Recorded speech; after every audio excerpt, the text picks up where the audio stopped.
একটা মাস আমি রহমত দেই, মাগফিরাত দেই, নাজাত দেই,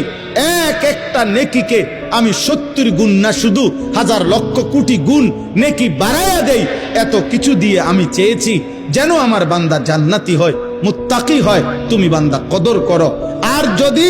কোনোভাবেই কদর না করে তো শেষ কথা হলো, মনে রাখবেন, রমজানকে যে কদর করে না, রমজানেও যে গুনাহ করে, রমজানেও যে জাহান্নাম থেকে বাঁচার চেষ্টা করে না, রমজানেও যে জান্নাতের আমল করার চেষ্টা করে না,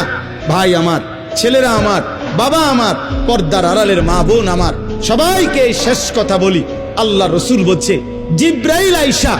রমজানের শেষ দিন নবীজিকে আইসা বলে গেছে, ইয়া রাসূল আল্লাহ, এত বড় রমজান পেল,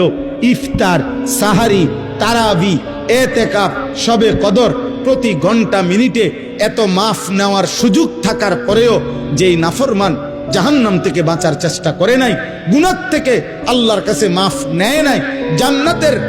জরুর আশা পূর্ণ করতে পারে নাই, আমল করতে পারে নাই, খোদার কসম নবীজি বলছে, জিব্রাইল আইসা বলছে, ইয়া রাসূলুল্লাহ, এমন নাফরমানের উপরে আল্লাহর লানত, আল্লাহর লানত, লানত, লানত।